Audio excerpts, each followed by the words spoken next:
Hai, hai, hai, halo, selamat pagi, siang, sore, malam, tergantung kapan kalian menonton video ini. Perkenalkan, nama saya Aji Wasatria Utomo dengan NIM 333730029. Saya merupakan salah satu dari mahasiswa Universitas Sultan Ageng Tirtayasa di jurusan Informatika di kelas A. Nah, pada kesempatan kali ini saya akan membuat video tutorial cara mengoperasikan string pada bahasa C++. Nah, tools yang akan saya gunakan adalah VS Code ini. Pertama-tama, kita buka VS Code-nya, lalu select folder. Nah, folder yang saya buat kebetulan dengan nama tutorial UAS, lalu kita tinggal nambahin new file. New file ini kalian bisa pakai nama apapun, asalkan diakhiri dengan .cpp. Karena materi yang akan saya sampaikan adalah string, saya akan menambahkan string.cpp. Nah, nanti saya akan menjelaskan materi-materi lain mengangkut fungsi dan array, teman-teman. Oke, pertama pada C++ kita akan menggunakan include IOStream. Include yang biasanya umumnya digunakan pada bahasa C++ ini, teman-teman. Lalu saya akan menggunakan using namespace std yang tujuannya untuk mempermudah saya saat mengcoding. Lalu int main. Fungsi using namespace std ini untuk jikalau saya ingin cout atau in, saya tidak perlu melakukan seperti ini, teman-teman. Nah, agar kode yang saya pakai lebih rapi. Oke, pertama string. String itu apa sih, teman-teman? Sebelum kita masuk ke kodenya nih. Tipe data string adalah tipe data yang digunakan untuk menyimpan barisan karakter. Sebuah string umumnya dianggap sebagai tipe data dan sering diimplementasi sebagai struktur data array yang menyimpan urutan elemen, biasanya karakter, menggunakan beberapa pengodaan karakter. Nah, kalau pakai bahasa saya sendiri, string itu kita gunakan untuk membuat kalimat tanpa mendeklar kalimat tersebut, teman-teman. Contoh, saya ingin cout hello world. Nah, hello world-nya ini saya belum deklar. Misalkan saya belum deklar seperti ini. String hello world gitu, teman-teman. Tanpa mendeklarnya, saya dapat menjalankan kodenya, teman-teman. Nah, fungsinya string ini seperti kalimat itu, teman-teman.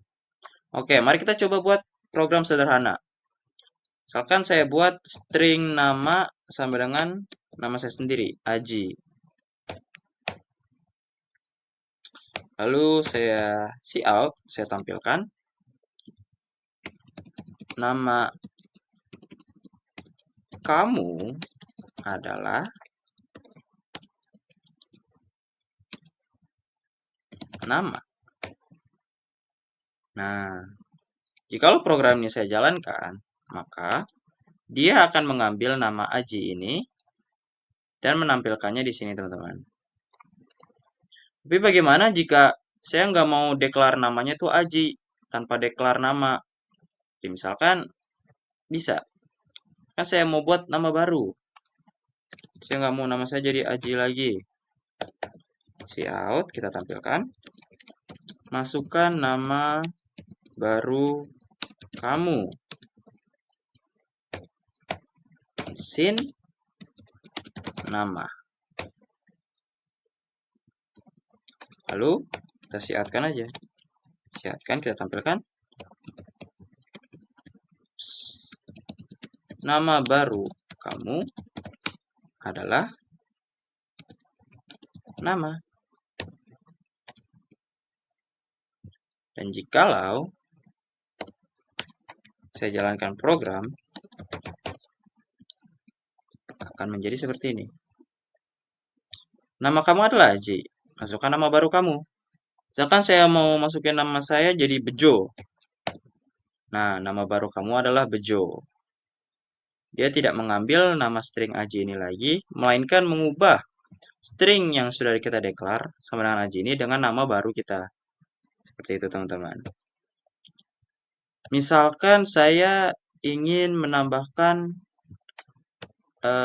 string nama ayah misalkan.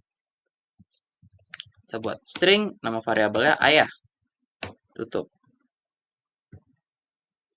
Ini kita inline dulu. Fungsi inline adalah untuk menambah barisan baru ya teman-teman. Jadi kita buat, jikalau suatu program diakhiri dengan inline, maka program selanjutnya akan dibuat barisan baru teman-teman. Misalkan kalau ini saya tidak pakai inline, akan jadi seperti ini teman-teman. Nah, dia akan berantakan, dia akan terus ke kanan sampai dia ketemu inline. Jadi tidak rapih. Maka dari itu saya menambahkan inline-nya teman-teman. Oke, balik. Selanjutnya misalkan cout, masukkan nama ayah kamu. Nah, ini tinggal sin ayah. Lalu kita tampilkan nama ayah kamu adalah ayah.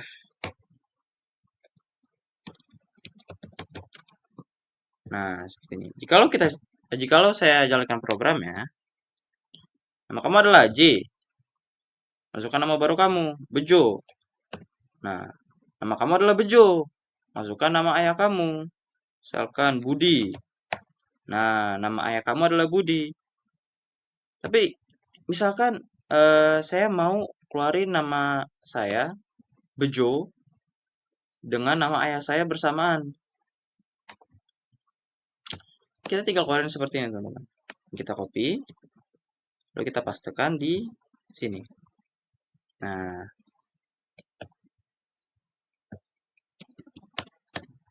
ya, seperti ini teman-teman. Jadi kalau saya jalankan programnya, Bejo, Budi. Nah, nama ayah kamu adalah Budi, nama kamu adalah Bejo. Nah, mungkin begitu saja materi yang saya dapat sampaikan tentang string ini. Mari kita lanjut ke materi selanjutnya.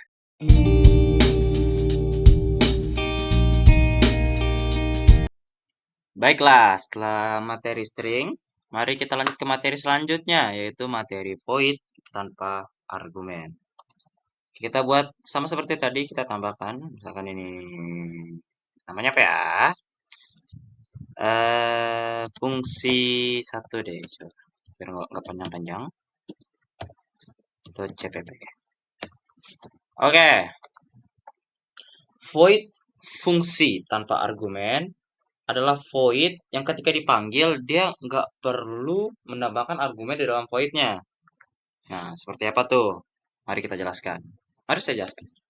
Seperti biasa kita akan include IOStream. Include IOStream ini agar seperti yang saya bilang tadi, menandakan bahwa kita menggunakan bahasa C++. Dan kita bisa mengakses library IOStream ini teman-teman. Using namespace std seperti biasa dan int main. Nah, misalkan saya ingin membuat 3 menu misalkan. Cout, tampilkan. Silahkan pilih menu di bawah ini. Lalu kita buat menu seperti biasa. Misalkan saya mau buat menu 1, menambahkan nama mahasiswa.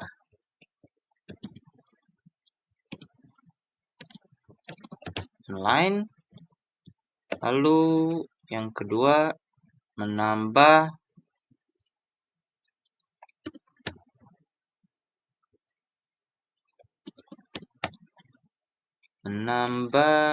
NIM mahasiswa.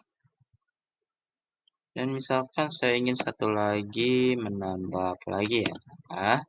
Jangan menambah deh. Misalkan saya mau buat operasi lain. Misalkan ketika ini kita buat operasi perhitungan. Nah, kita out dulu.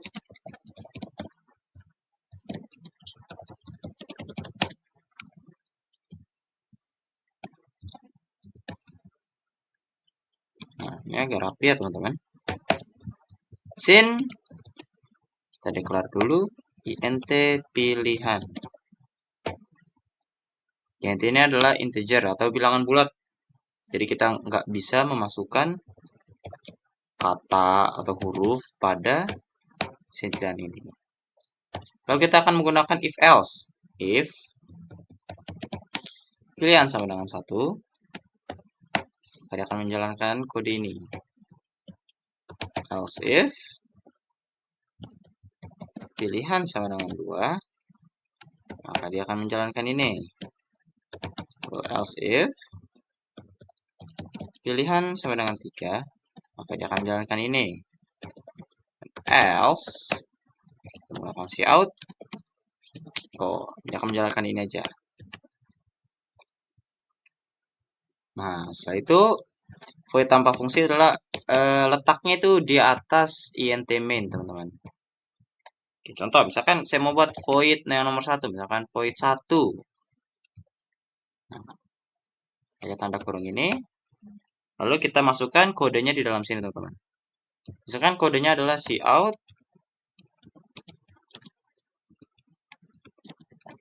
masukkan nama mahasiswa. Mesin. Kita pakai string yang tadi ya, teman-teman. Pada materi sebelumnya string nama misalkan. Di sini kita tinggal nama. Nah, saya lupa ini. Lalu kita tampilkan shell. Oke, tanda kutip, nama mahasiswa adalah nama. And line. Nah, bagaimana cara memanggil void 1 ini agar masuk ke sini? Karena jikalau kita nggak panggil, teman-teman, ini kita biarin kosong, lalu saya jalankan programnya, dia akan tetap jalan. Tapi jikalau saya pilih nomor 1, maka dia tidak akan keluar apa-apa. Seperti itu. Jadi gimana caranya agar void 1 ini kita masukkan ke sini agar bisa terpanggil? Caranya adalah kita tulis ininya, teman-teman. 1 dan tanda kurung ini. Jadi tulis 1 tanda kurung dan ditutup. Nah, seperti itu, teman-teman. Jadi jikalau saya jalankan kodenya, sekarang yang tadinya jikalau saya mencet 1 langsung break kodenya, maka dia jalan. Masukkan nama mahasiswa, misalkan Aji. Nah, nama mahasiswa adalah Aji. Seperti itu, teman-teman. Ini juga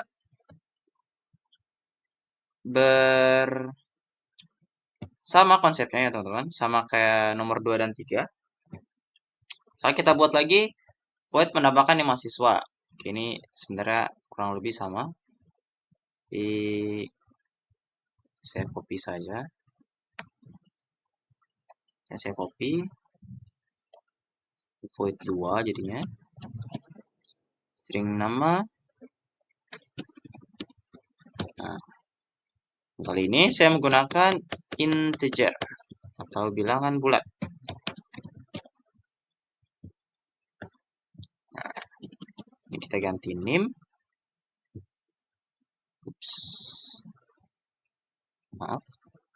Dan ini kita ganti name. Nah, jadi tidak akan ada error. Lalu cara manggilnya sama. Kita ketik di sini 2 tutup kurung tutup. Nah, ini juga boleh pakai spasi ya, teman-teman, kalau preference atau kalian serapihnya kalian. Nah, kan saya pencet 2. Nah, masukkan ini mahasiswa. Misalkan saya mau masukkan 1, 2, 3, 4, 5. Nah, nama mahasiswa adalah 1, 2, 3, 4, 5. Waduh, kenapa jadi nama tuh? Karena ini saya lupa ganti, teman-teman. Name mahasiswa adalah. Ups. Kita clear dulu.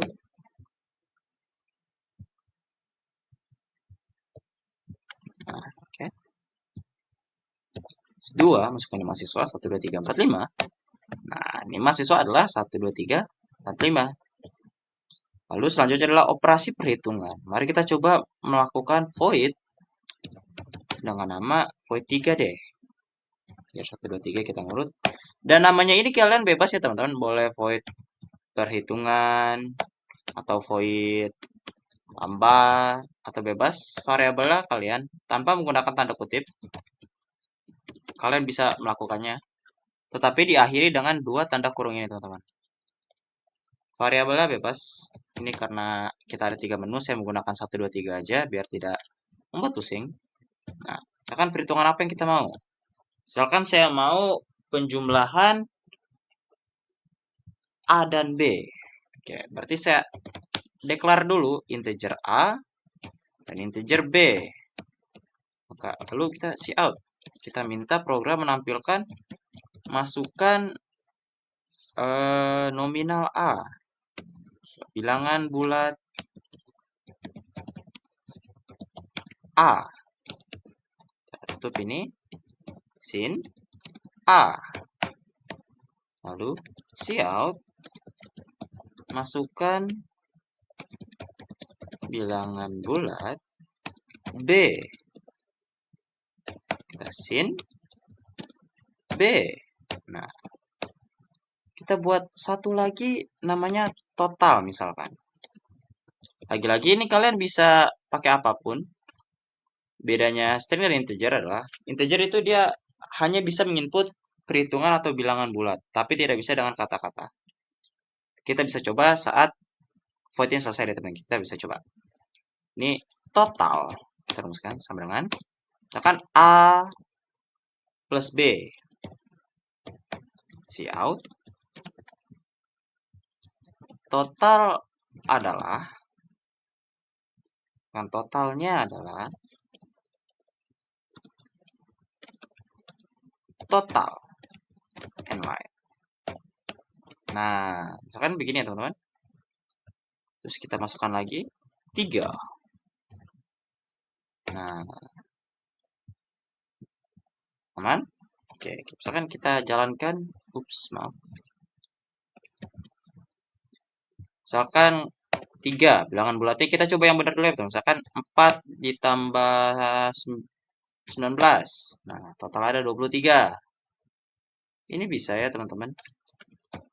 Mau kalian mau misalkan 1, 2, 3, 2, 2. Waduh, salah. Akan menu 3. 1, 2, 3. 2, 2, 2. Nah, 3, 4, 5. Tapi, jikalau saya memasukkan string atau kata-kata, misalkan saya masukkan aji. Nah, totalnya adalah -1. Program tidak membaca kata-katanya, teman-teman. Jadi harus bilangan bulat atau akan menjadi error seperti ini. Seperti itu. Nah, biasanya saya pada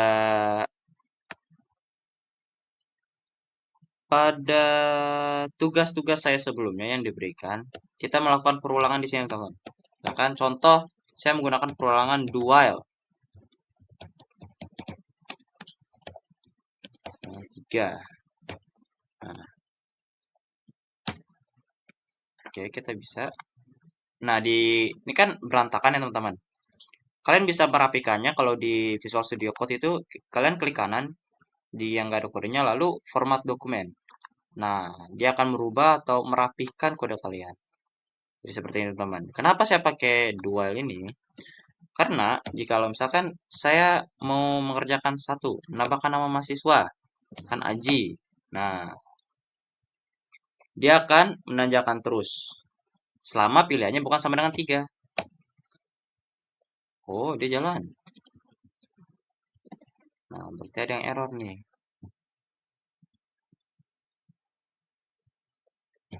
Kenapa dia error?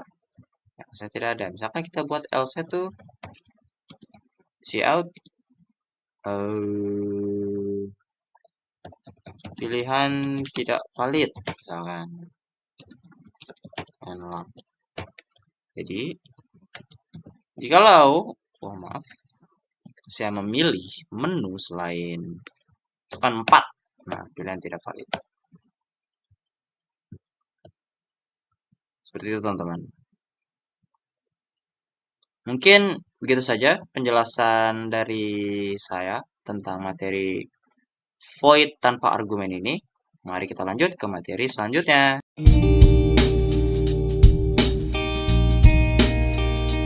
Oke, ini saya akan menjelaskan kenapa kemarin itu salah. Karena sebelumnya ini pilihannya kan bukan sama dengan 3. Nah, itu salah teman-teman. Teman-teman harus menambahkan satu lagi menu agar program dapat nge-break sendiri. Ini kita tambahkan 4. Kalian tinggal tambahkan aja teman-teman cout 4 and line. Habis itu di else if pilihan 4-nya cout terima kasih. Maka jika lo dijalankan, maka program seperti biasa ini bisa dijalankan sampai program bukan sama dengan 4. Nah, kalau 4 dia terima kasih. Oke, segitu saja. Lanjut ke materi selanjutnya.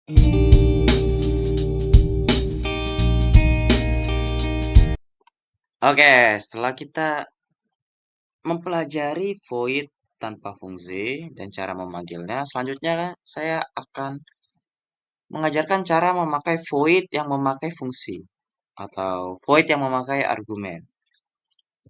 Mari kita buat fungsi 2.jpp. Nah, seperti biasa kita menggunakan include iostream,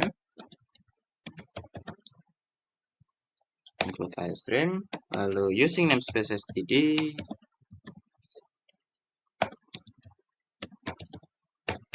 dan int main. Seperti pada umumnya. Nah, kita buat menu kayak tadi. Misalkan mau menu ini lagi, boleh kita coba copy menu ini.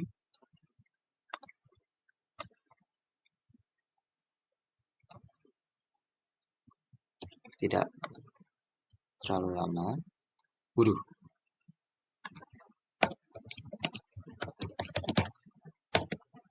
Nah, ini kurang satu. Dokumen.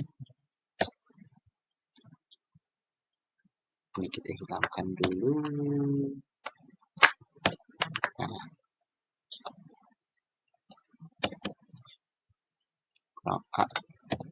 Nah, error while kurang while-nya. Baik, bukan while. Pilihan bukan sebenarnya 4. Dan oke. Teman-teman misalkan kita mau coba menambahkan nama mahasiswa. Cara pemanggilannya tuh beda teman-teman. Gimana cara kita memanggilnya? Oke, misalkan kita buat di sini cout masukkan nama mahasiswa. Di sini sin kan nama. Nah, ini akan error. Bedanya teman-teman, pada void sebelumnya kan kita tidak perlu mendeklarasi ya di sini ya. Deklarasinya hanya pilihan saja karena untuk menu yang di sini. Lalu sisanya deklarasi di setiap void. Tetapi untuk void yang memiliki argumen, kita harus mendeklarasikan setiap di sini teman-teman. Jadi misalkan nama itu kan berupa string ya teman-teman. Kita deklarasikan string nama. Nah, jika lo sudah, kita buat void-nya. Sama, letak void-nya adalah di atas.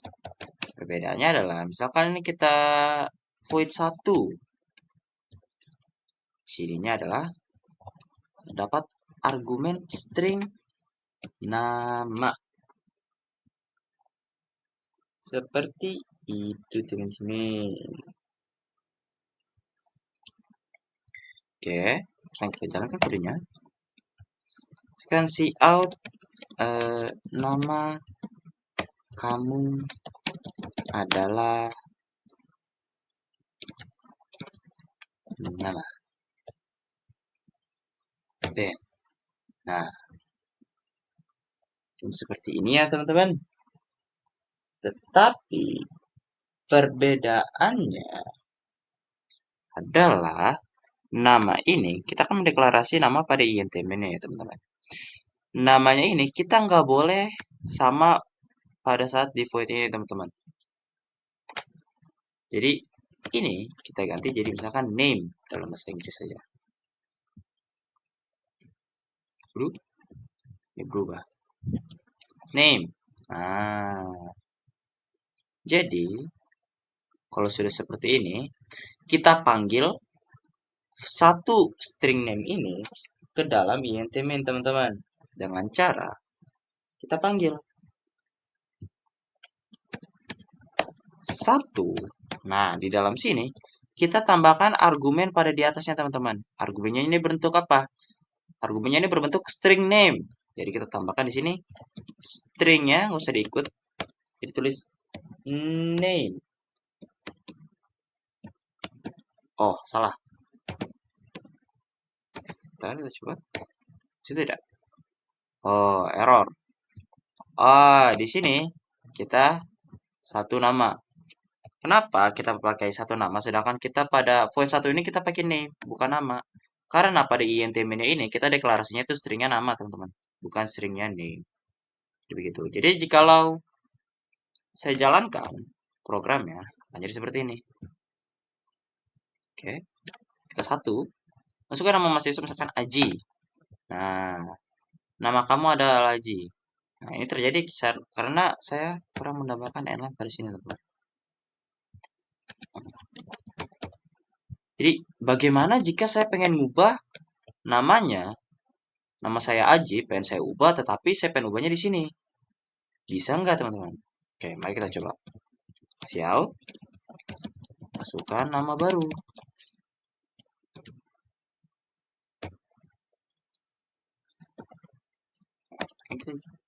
Sin name. Apakah bisa berubah? Oh, cout. Nama baru kamu adalah name. Nah, kira-kira berubah nggak nih teman-teman? Mari kita coba jalanin ya. Voidnya satu. Nama saya misalkan Aji. Nama kamu adalah Aji. Akan saya pengen coba jadi Bejo. Nah, nama baru kamu adalah Bejo.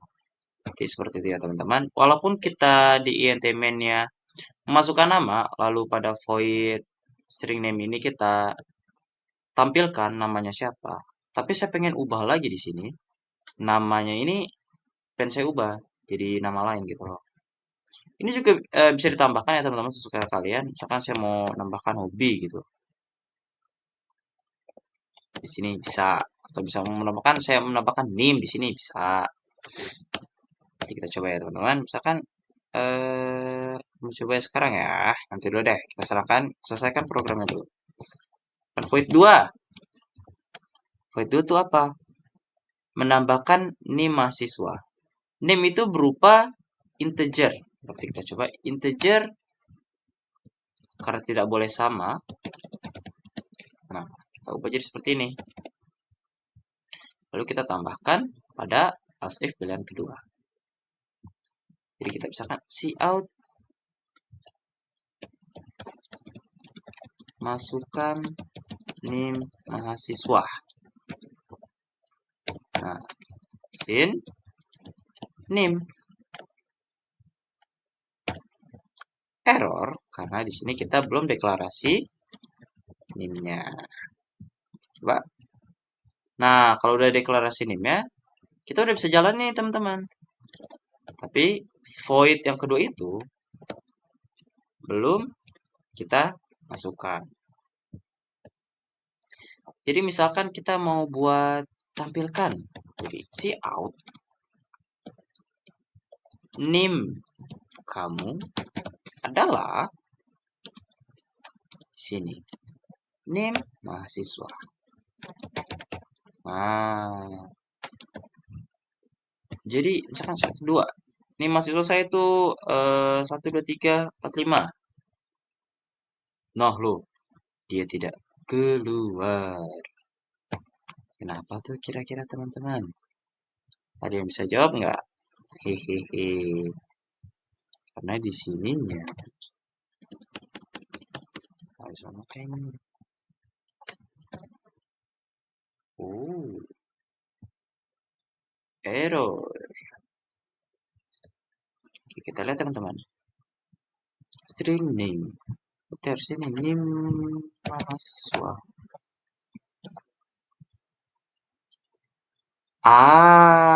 Oke. Terjadi karena saya belum memanggil void tersebut. Nah, kalau saya sudah panggil void tersebut, harusnya kode berjalan dengan lancar. Yap, NIM kamu adalah 1, 2, 3, 4, 5. Bahkan saya juga pengen ubah NIM-nya nih. Bisa. Dengan konsep yang sama, misalkan saya seperti ini. Masukkan ini kita jadi NIM. Sini. Ini mahasiswa. Ini mahasiswa. Nah, oke. Oke, maaf.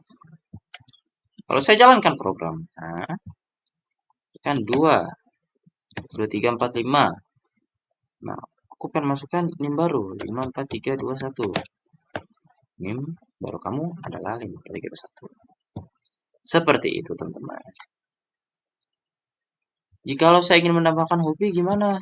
Misalkan di nama ini, saya pengen nambahin hobi. Cout, masukkan hobi kamu.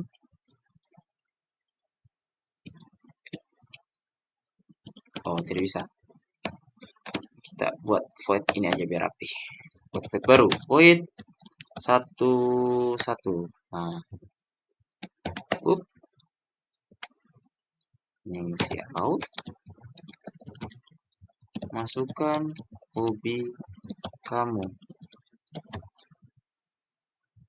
Kamu. Salah.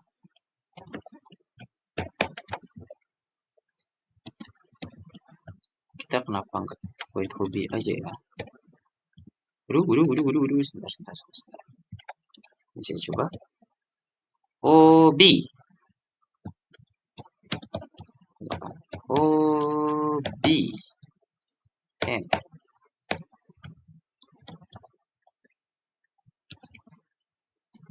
Oh, ini salah. Ini HPB. Hobi. Cout. Hobi kamu adalah hobi. Nah, terjadi error. Kenapa dia bisa error? Masya Allah. No operator match.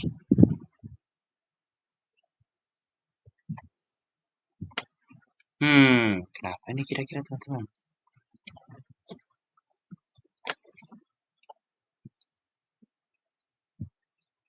Apakah saya harus mendeklarasikan di sini?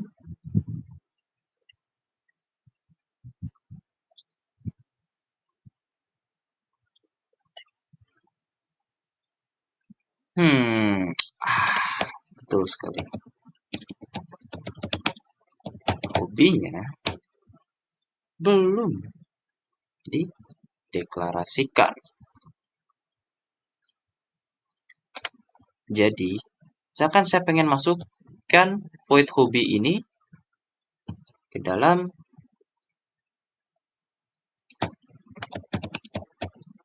nomor 1. Apakah bisa? Apakah bisa? Mari kita coba, teman-teman. Di sini, hobi hobi. Error dia teman-teman. Kira-kira kenapa nih error teman-teman? Karena hobi ini belum saya masukkan. Masukkan hobi mahasiswa.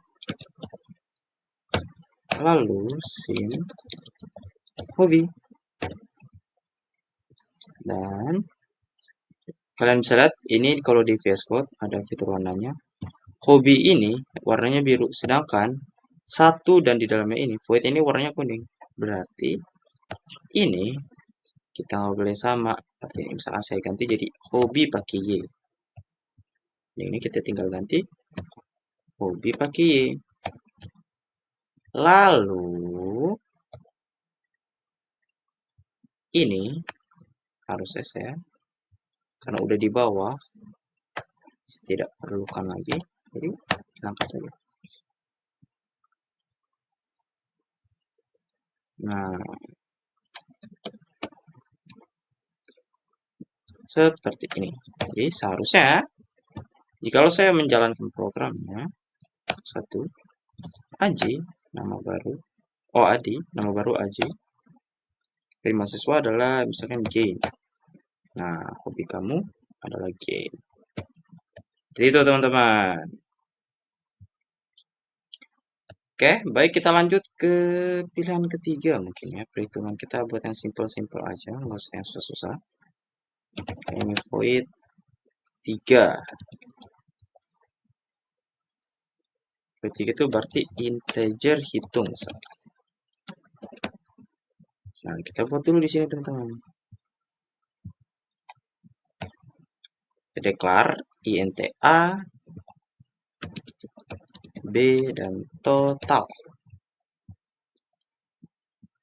Nah, dan 3 cout masukkan nilai a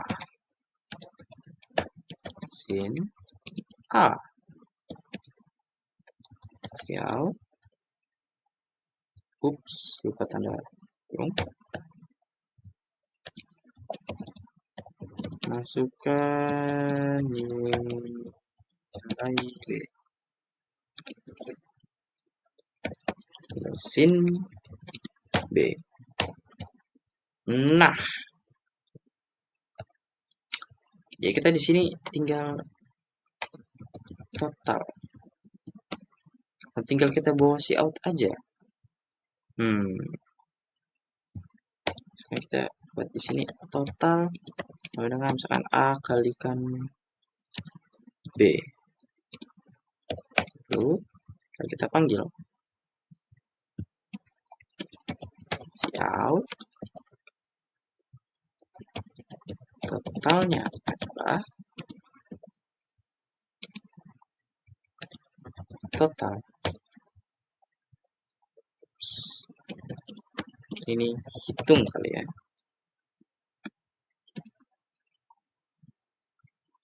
Nah, kita cek dulu apakah sudah benar.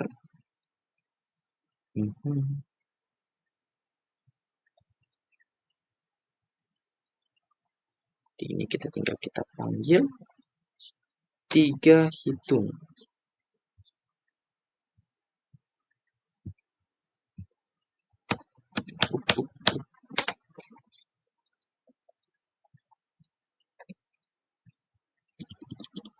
Bagaimana jika kita ubah variabel hitung ini menjadi hitung?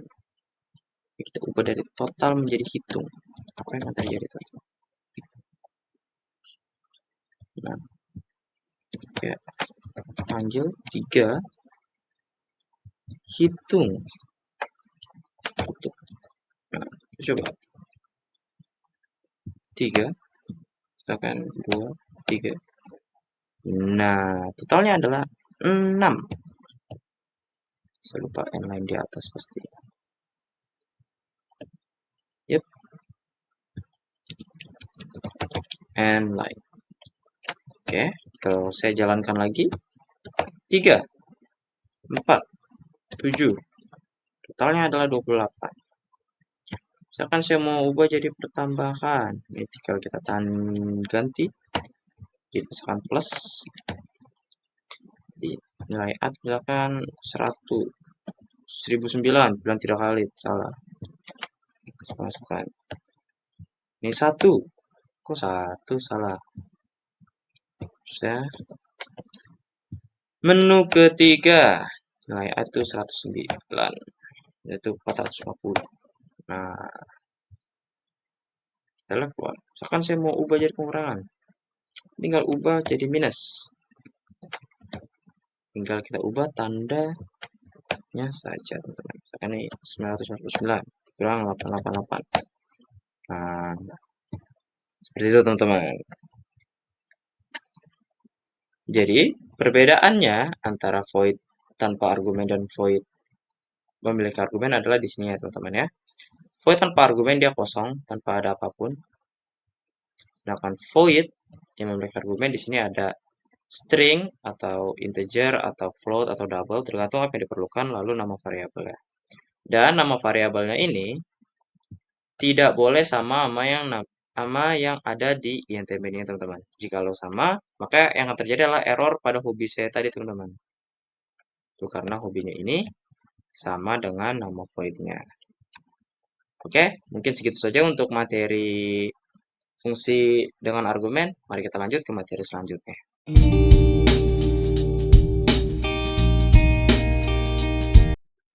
Oke, materi yang selanjutnya adalah fungsi prototype. Ya, seperti biasa kita tambahkan dulu file itu fungsi 3.cpp. Nah, seperti biasa ya, kita include iostream using namespace std lalu int main. Nah, perbedaannya antara fungsi tanpa argumen, fungsi dengan argumen, dan fungsi prototype itu apa?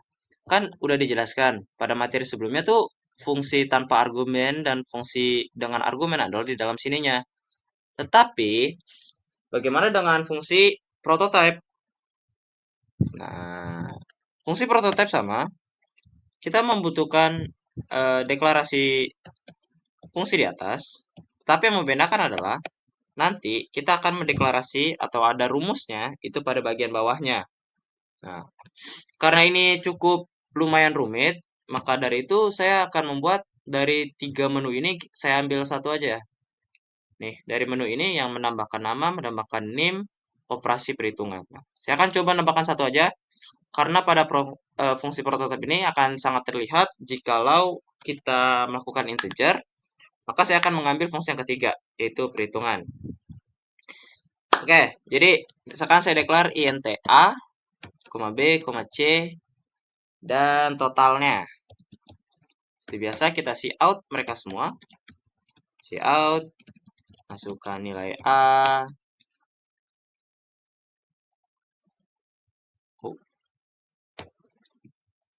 Oke. Sin a. Lalu ini kita copy aja.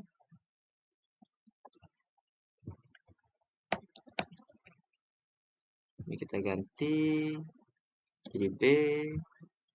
Ini kita ganti jadi c.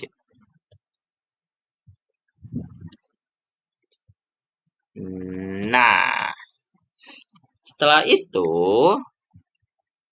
kita perlukan total. Nah, totalnya ini kita apain? Apakah kita A, misalkan saya mau perkalian, apakah kita langsung A kali B, langsung kali C? Apakah seperti ini? Bukan ya, teman-teman. Untuk fungsi prototype, saya harus mendeklarasi di atas. Karena kita ini bentuknya adalah bilangan bulat, jadi saya akan menggunakan integer. Misalkan result dalam kurung integer D, lalu integer E, lalu integer F. Kenapa? Kenapa saya menambahkan integer D, E, dan F? Karena jikalau saya hanya menambahkan satu, misalkan ini kita integer total, itu total, integer hasil misalkan. Lalu kita panggil di sini, dan cara manggilnya tuh begini. Total sama dengan nama fungsinya tuh apa? Result int hasil. Begitu kita coba result hasil. Nah, dia tidak akan bisa karena kita tidak mendeklarasikan hasilnya ini. Misalkan hasil ini kita ganti total. Karena total kan lokal. Apakah bisa? Bisa. Tetapi kalau saya jalankan si out totalnya adalah, kan di sini kita taruh total. Apakah yang terjadi pada program? Apakah program benar dapat mengkalikan? Nah, program tidak dapat input ataupun apa. Program akan mengalami error. Maka dari error terjadi karena terjadi overload pada sini. Pada voidnya ini. Atau pada fungsinya ini. Fungsinya tidak dapat menampung nilai A, B, dan C secara bersamaan. Maka dari itu, pada void atau fungsi ini kita menambahkan integer yang dapat menampung masing-masing inputan. Jadi integer A akan ditampung oleh integer D, lalu integer B akan ditampung oleh integer E, dan integer C akan ditampung oleh integer F. Maka di sini totalnya ini result saya nggak akan menulis D, E, dan F. Kenapa? Karena DEF ini bukan belum dideklar di dalam INT main-nya. Lalu bagaimana? Maka saya akan mendeklar ABC. Kenapa?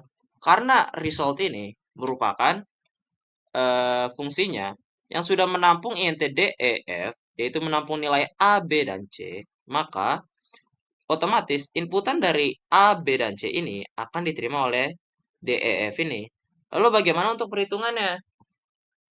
Nah, seperti yang saya bilang tadi, perhitungannya akan terjadi di bawah int main. Yaitu misalkan sini saya deklarkan lagi result, lalu int D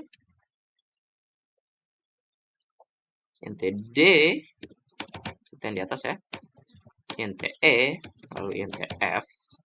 Kasih kita jalankan kodenya. Kodenya apa? Apakah kita total lagi? Tambah totalnya lagi. Ini bebas ya teman-teman. Kalian mau hasil atau mau total tidak apa-apa. Tapi karena tidak membingungkan, saya akan menambahkan variabel baru yaitu int hasilnya. Agar berbeda dengan yang lain. Hasilnya ini kalian baru masukkan rumus ya. Karena saya ingin perkalian misalkan A dikalikan B lalu dikalikan dengan C. Tutup. Dan bagaimana cara rumusnya ini kita balikan ke atas karena ini di bawah int main ya. Caranya adalah dengan return. Tapi return apa? Apakah return total atau return ABC atau return DEF? Returnnya adalah hasil ya. Nah, tapi error di sininya. Kenapa memiliki 3 error? Karena di sini kita bukan masukkan ABC-nya, tetapi kita masukkan DEF ya. Kenapa bukan ABC-nya? Karena nilai karena nilai DEF-nya ini sudah menampung inputan dari ABC itu. Nah, cara manggilnya ini. Nah, cara manggilnya dan totalnya ini. Jadi, jikalau saya jalankan programnya, maka misalkan, nah, masukkan nilai A. Oke, sebentar saya rapikan dulu agar terlihat bagus, terlihat rapi. Oke, kita jalankan lagi. Nilai A misalkan 2, 3, dan 4. Betul nggak? Totalnya adalah 24. 2 kali 3, 6 kali 4, 24. Betul ya?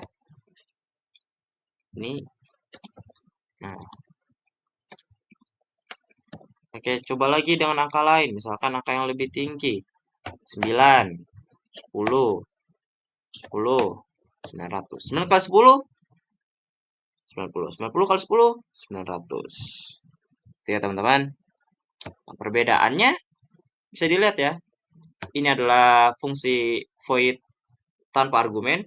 Jadi dalam sini itu tidak ada apapun, hanya kosong. Dan cara memanggilnya menambahkan nama variabelnya ini.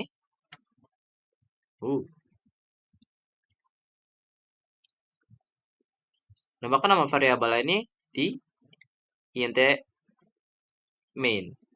Tetapi di int main-nya ini bersih, tidak ada kodengan. Sementara di fungsi atau void dengan argumen di int main-nya masih ada codingan. Begitu juga dengan prototype. Perbedaan yang mencolok adalah fungsinya argumen dan tanpa argumen berada di atas, sedangkan prototype berada di bawah. Oke, mungkin segitu saja materi tentang prototype. Mari kita lanjut ke materi terakhir.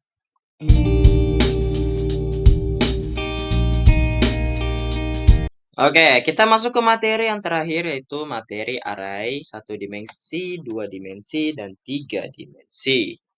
Pertama, marilah kita buat file baru terlebih dahulu. Kita buat guys ya, seperti biasa. Karena ini array, maka saya akan nambahkan saja array.cpp. Nah, ini saya cari cepat aja ya. Nah, seperti biasa, include your stream using namespace std. Sebenarnya tidak perlu juga nggak apa-apa. Nah, kita buat menu. Oh, sebentar. Siap. Silahkan pilih menu di bawah ini. Tip inline. Si out 1 cuut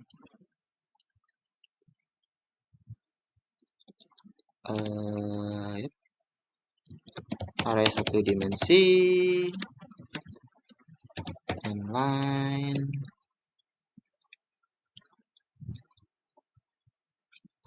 ini 2, ini 3, 3 ini 2,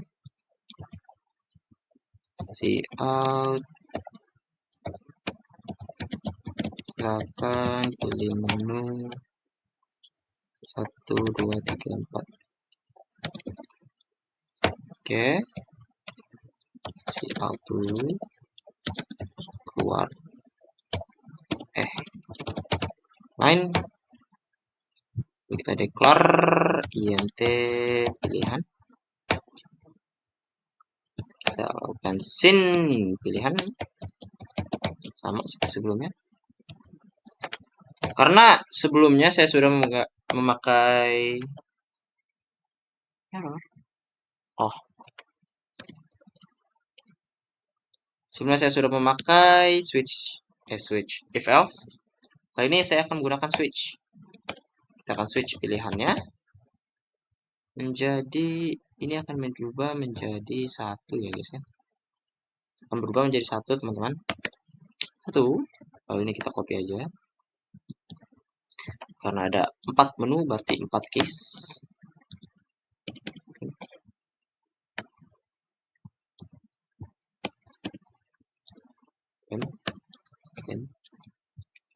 Ini 2, 3, 4. Sip. Kita set ke formatted menu agar rapi, dan defaultnya ini kita see out pilihan tidak valid and line. Sip. Oke, kalau ini sudah dibuat, mari kita buat void menunya aja. Kenapa saya memakai void menu? Nah, sekalian kita mempelajari void misalkan satu dimensi namanya, sambil menyinggung materi-materi sebelumnya.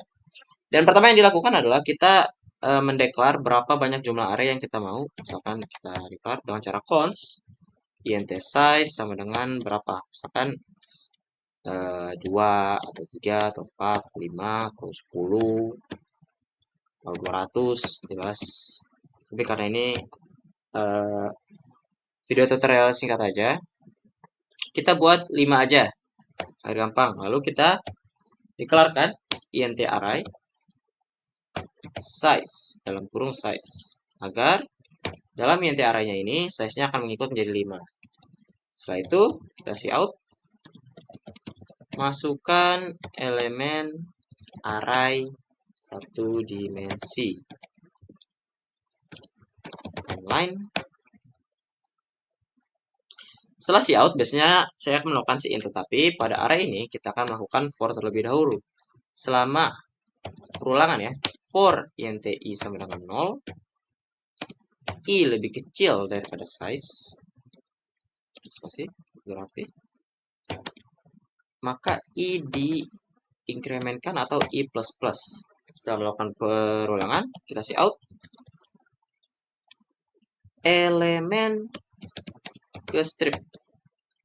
Ini agar nanti i plus 1. Kenapa saya melakukan i plus 1 bukan i doang? Karena array itu startnya dari 0 ya teman-teman. Jadi ini array saya 5, jadi array-nya itu mulai dari 0, 1, 2, 3, 4, bukan 1, 2, 3, 4, 5. Maka dari itu, agar tidak dimulai dari 0, maka i plus 1. Jadi yang awalnya dari 0 ditambah 1, maka elemen ke 1. Nah, setelah shout itu, kita melakukan sin. Kita masukkan nilai array-nya i. Karena untuk perulangannya. Setelah itu, setelah kita input, kita mau tampilkan berapa isi array-nya. Jadi kita cout, tampilkan hasil array satu dimensi. 2, inline, lupa, inline. Lalu setelah cout, bukan sin, bukan for. Selama int i sama dengan 0, i lebih kecil daripada size, dan maka i plus plus atau i diinkremenkan. Jika kondisi itu sudah terpenuhi, maka program akan menjalankan cout array i spacing. Berapa? Agar rapi. Dan setelah ini, jangan lupa kita tambahkan cout inline. Nah, ini teman-teman. Oke, mari kita coba programnya apakah berhasil. Kita coba masukkan kepada case pertama, satu dimensi. Tutup. Jalankan coba. 1. Elemen ke 1 misalkan saya mau naruh 9, 2, 3, 4, 5. Nah, 9, 2, 3, 4, 5. Saya teman-teman. Oke. Karena array satu dimensi sudah selesai, kita langsung masuk ke array 2 dimensi. Kalian akan lihat perbedaannya. Sama caranya kita akan const int, tapi bukan int size, karena array 2 dimensi ini memiliki baris dan kolom.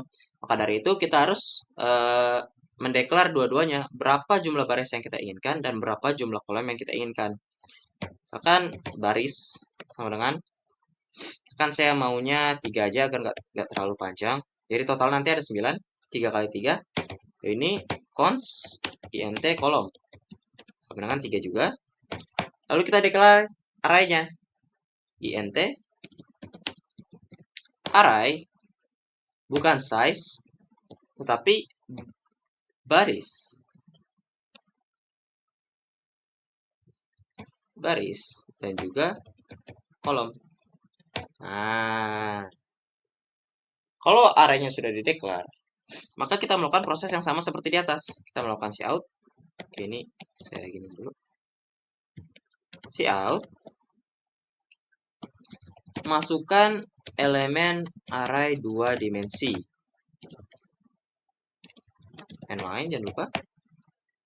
Setelah itu, lakukan perulangan. Perulangannya sama. INTI sama dengan 0.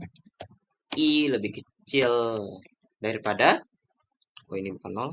Oh, daripada baris, sekarang bukan size lagi karena udah ada 2. Maka I diinkremenkan atau I++. Setelah itu, saya bukan cout lagi. Karena 2 dimensi, kita melakukan perulangan kedua kalinya. Sama, int, tapi ini berbeda variabel. Teman-teman bebas variabelnya apa? IJ, IJK, atau ABC, bebas. Tapi ini saya pakai yang sering dipakai aja, yaitu IJK, kolom, dan maka J++. Setelah itu, kita cout, elemen ke strip, I+1, seperti yang saya bilang tadi, array mulai dari 0, bukan dari 1. Jadi, jika menambahkan 1 ini agar arraynya ini mulai dari 1, bukan array ke 0. Kita kasih tanda pemisah. Lalu J+1. Ups, maaf, baterainya lewat. Oke. J+1. Si tanda. Dan tutup. Sudah begini, kita masukkan lagi scene-nya. Scene-nya apa? Array. Array yang kita masukkan apa? Apakah array size, atau array kolom, atau array baris? Yang kita masukkan adalah array yang melakukan perulangan. Seperti ini. Kita kan melakukan perulangan pada INTI dan INTJ. Maka, array yang kita masukkan adalah INTI dan INTJ. Nah, jika sudah kita masukkan, kita mau menampilkan. Cara menampilkannya gimana? Sama kayak di atas. Kita cout-kan dulu. Hasil array 2 dimensi. 2. Maaf. Saya ulangi. Lalu, kita melakukan perulangan lagi. Perulangan yang sama. INT I sama dengan 0. I lebih kecil daripada baris. Maka I increment. Lalu, apakah ini cout? Belum.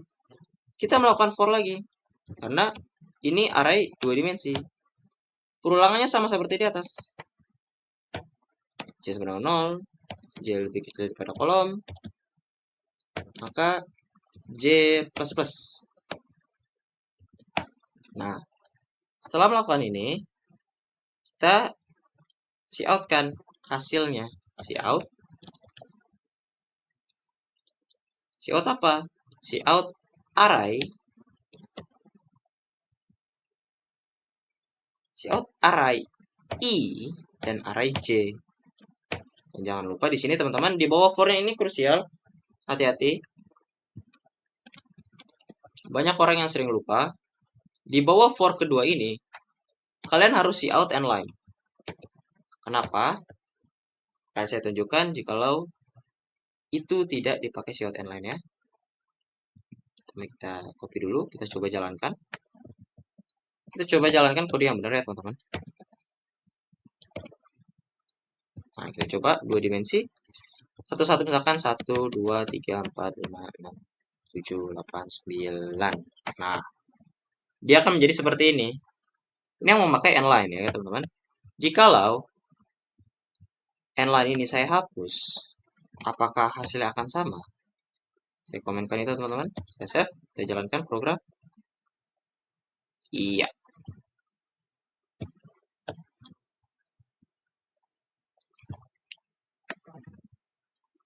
Oke, coba hapus. Nah, coba kita 2. 1, 2, 3, 4, 5, 6, 7, 8, 9. Nah, jikalau tidak ada cout and line, array akan seperti array pada satu dimensi. Dia akan sejajar saja, bukan baris dan kolom. Maka dari itu, cout and line di sini sangat krusial ya teman-teman. Jangan sampai lupa. Kalau lupa, hasilnya teman-teman akan salah.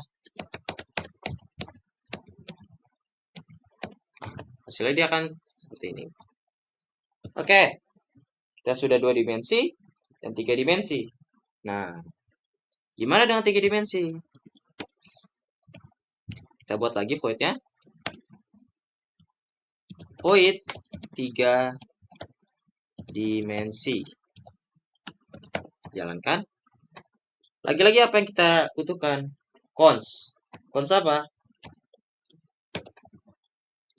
Cons int size kah atau apa? Bebas ya teman-teman. Ini size-nya 5, 1 dimensi. Baris dan kolom untuk 2 dimensi.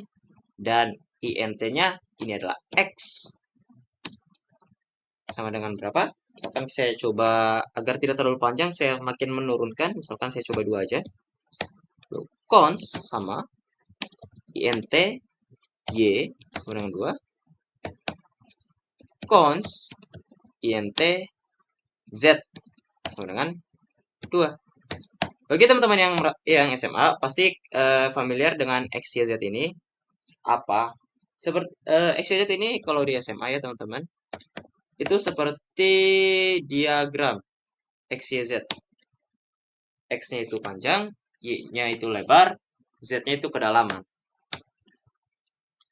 Oke, ini kita setelah menentukan batas arraynya berapa, kita declare int arraynya. Arraynya mau apa? Array X, array Y, dan array Z. Kita tutup. Setelah itu, sama seperti sebelumnya, kita cout, masukkan elemen 3 dimensi 2 and line. Tutup. Nah, tentu saja kita akan melakukan perulangan lagi. Tapi perulangan ini sedikit berbeda.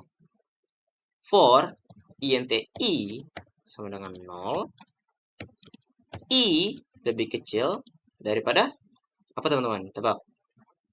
X.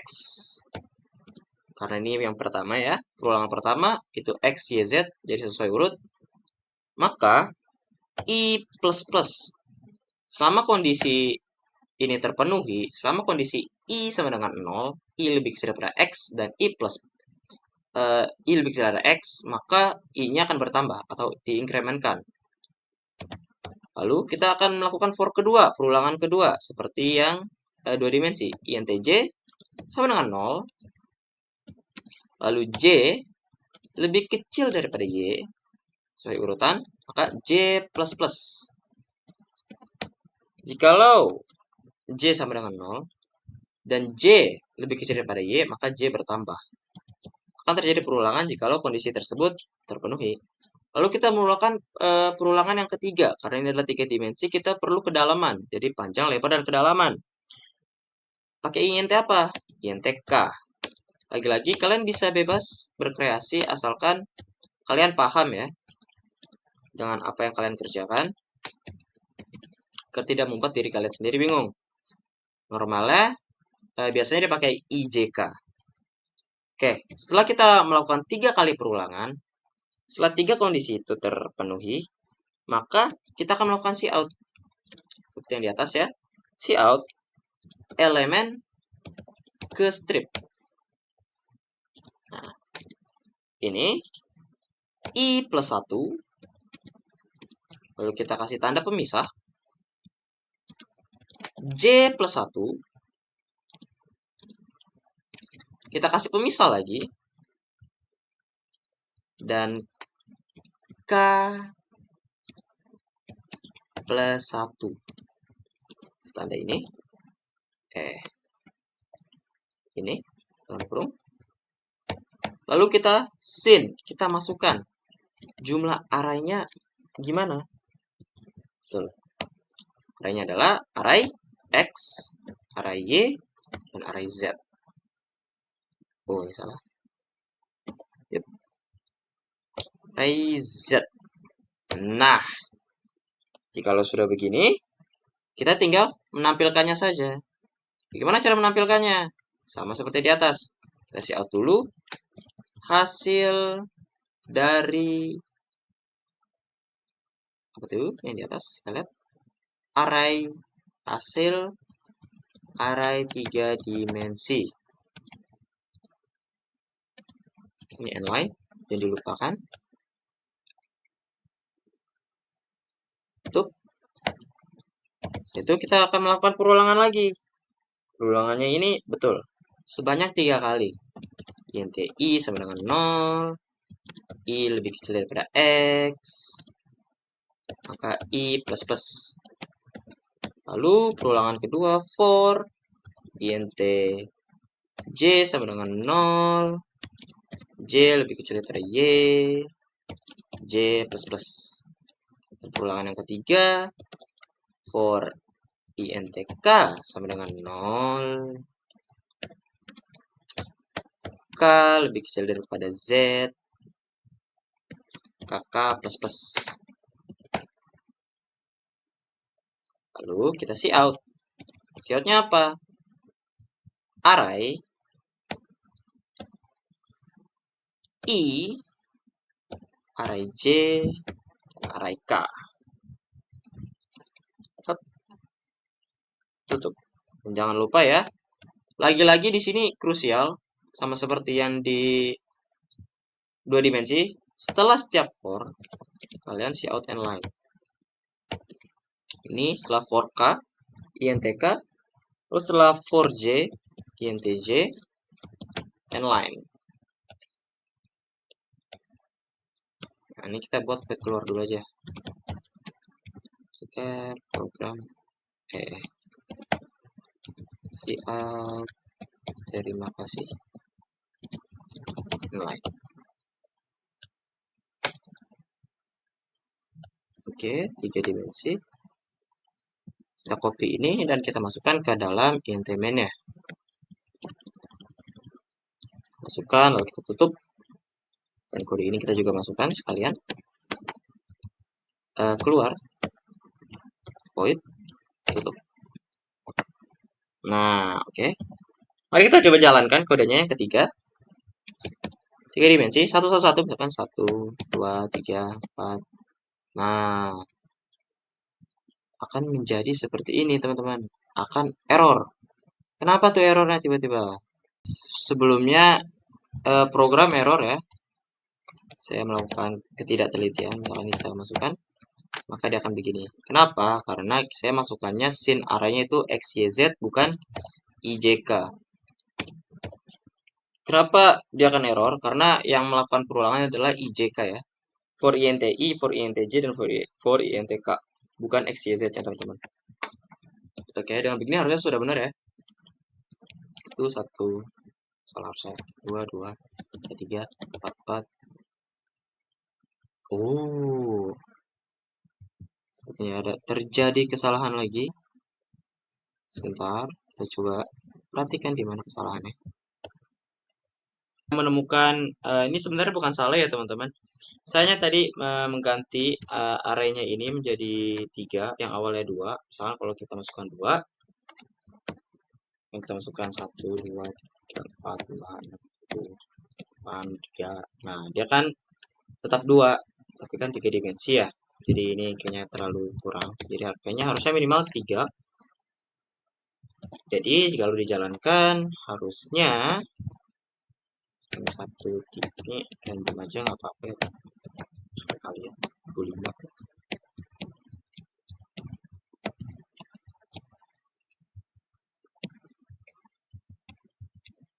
Ya lumayan bikin.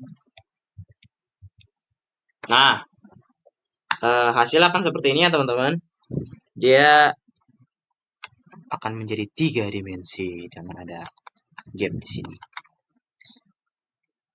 Mungkin begitu saja materi yang saya dapat sampaikan mulai dari string, lalu ke fungsi dengan tanpa argumen, lalu kita ke fungsi dengan argumen, lalu ke prototype, lalu ke array satu dimensi, dua dimensi, dan tiga dimensi ya teman-teman.